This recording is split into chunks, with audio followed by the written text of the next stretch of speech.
When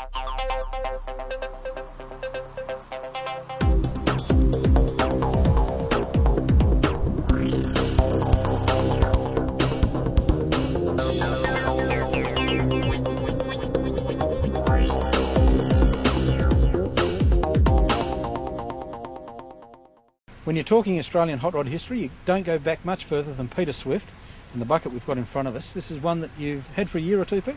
It's 45 years old. You or the car? No, the car is. Oh, I'm a lot older than it. But I started this when I started work at Thompson's in Castlemaine in 1962. I started building this, and I was heavily influenced or browbeaten or I can't think of the right words, but by Eddie Ford, who had some of the little custom rodder books, the small handbooks from America, and he said, this is what we got to do. And he went out and bought a 1934 coupe from the local, down the back of the local bus depot, and drove it a fair way home. It broke down at the top of Mackenzie's Hill, and he had to go home and get the ute and tow it home. But he started on the coupe, and I decided that I wanted something a bit different, so I decided to build a T-bucket. Okay. I'd seen them in American Hot Rod magazine, and I think it's March 61 cover of Hot Rod magazine as a T-bucket, which is what I based this on. Okay, and then you got your own car on a cover of a Modern Motor, was it? Yeah, Modern Motor. I did an article for Modern Motor back in 1966 to promote the good aspects and not the hooligan aspects of hot rodding, trying to promote it as a good, clean sport. And that was probably back around the era where, we've gone back to calling them hot rods again now, where the term street rodding started to come into it to try and segregate the Hearn element of hot rod round dirt tracks and all that sort of thing from the guys that were using on the street. So that's right. Eddie and I had a lot of trouble when we told people in Castlemaine that we were building hot rods, and you're going to put them on the track at Dalesford. Well, of course, we'd been to Dalesford and seen all the 34 sedans and the 38 sedans driving around over there and getting wrecked and so forth, and we definitely weren't going to put our cars on the track at Dalesford. So we tried to educate people that a hot rod wasn't something that ran around on a dirt track. It was something that you built and got registered and drove on the roads. And it used to be amusing. We'd be working on the cars, and all the local boys, there wasn't much to do in Castlemaine, so they used to come out to Eddie's place where we were working on the cars just to see what was happening. That was a bit of the entertainment in town, just to see what these two idiots were doing out in the shed on the farm. And as you come into Castlemaine nowadays, there's a sign at each direction as you come in, welcoming people to the Street Rod Centre of Australia. That's right. And it has become known as that, and I know that driving around talking to different people, there's so many guys that have sort of been involved with hot rodding and moved to Castlemaine, and likewise a lot of people in Castlemaine have got involved with hot rodding. It really is an infectious disease around here. That's right, it's really caught on well. Rod Hadfield came originally, he was worked on the dairy farm at Stanhope, and he moved to Castlemaine, set up business here. Larry O'Toole came from Swan Hill. The number of people most of the people, Kelvin Waddington's a local, but there's so many hot rod related businesses that have moved to Castlemaine because it's hot rodding is an accepted language here. Oh, for sure, and it really does fit in. Now, with your car itself, I know we did say that it graced the cover of the Modern Motor. It hasn't really changed from that day, though, has it? No. The only thing that's different on the cover of Modern Motor was the same as this, except that I had 4 straight pipes on each side with baffles in, but that was a dismal failure because every time I started it up I used to collect all the neighbourhood kids from about a mile around because it was that loud. So it now incorporates a small hot dog muffler and a little tip off a truck stack just to give it a bit of a turnout.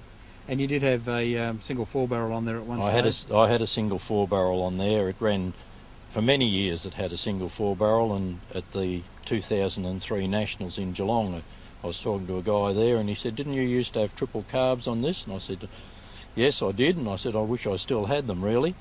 And I said, "You wouldn't know where I could get a tri-power manifold." He said, "I've got one."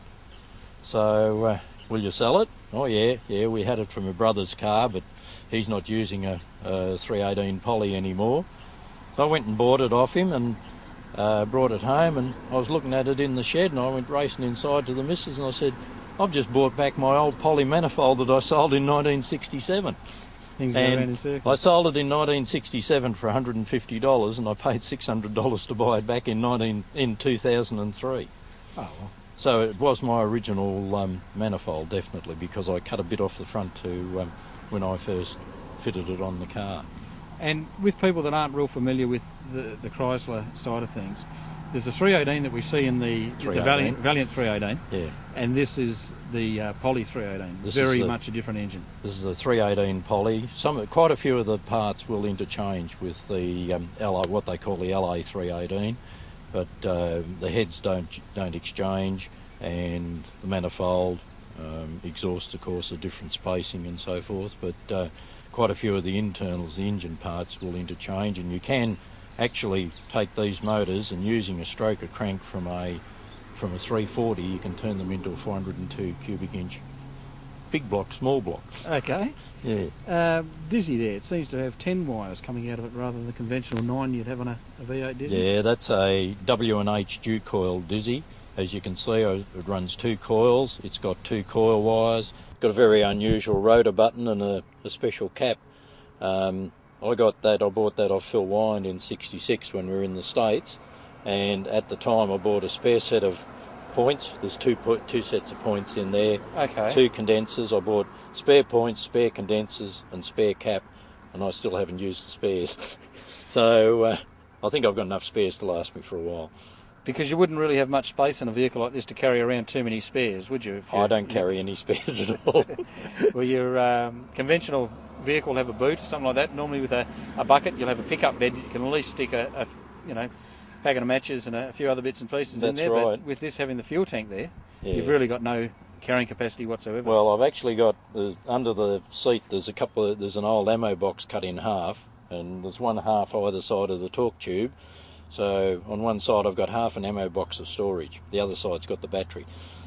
Now with the gear shifter we see there, that's a bit unique as well with the bend in it and the hand on there, but that still attaches to an original early Ford box? The 39 Ford box, yeah.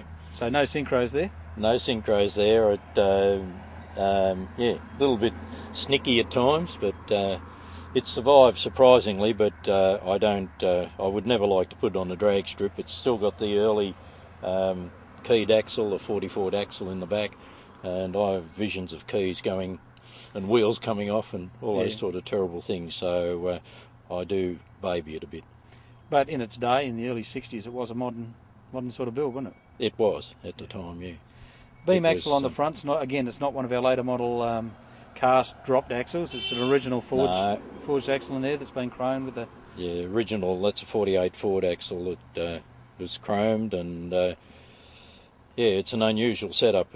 The split radius rods, the hairpins, and it's got an unusual steering box, the 38 Chev steering box, which I don't know, I think we just scoured the wrecking yards, and that was one that looked like it was going to do the job. If it was going to work, you were going to use it. That's the way it was. Well, that was about it. At the time, there was an old timer at one of the local Holden garages, and he reconditioned it for me. Yeah. So, and once again, this was built long before we had the luxury of being able to ring up and order parts. And nowadays, you can get them off eBay. You just order parts from America. They're here in a few days. That luxury wasn't available. If you needed to put something on, you had to also work out how it was going to go on and make that bracket to do it. That's right. Well, everything that you see here has been handmade, all the parts, the steering arms, radius rods, engine mounts, everything was handmade. And back in those days, it was back before we had the luxury of small angle grinders and all that sort of thing. So most things were cut out cardboard templates, and they were marked out on a piece of plate and cut out with a hacksaw and filed up, no grinders, and filed them up. Luckily Eddie had an oxy welder and an electric welder and a drill press, so we were pretty well set up as a workshop in those days.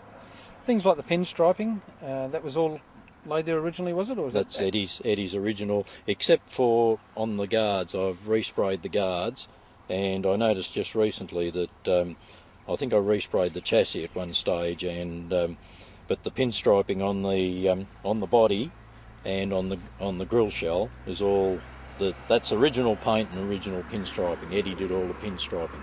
Okay, and with the chassis itself, it's not a T chassis? No, it's a Model A chassis with handmade front and rear cross members, and it's got a 36 Ford cross member. As in the X-member in the... In the X-member, yeah. So the we gearbox... found one of the local milk delivering man, he dumped his 36 Ford ute out in the bush, and we went out with the oxy and cut the cross member out, and that's what's sitting in there under the floor.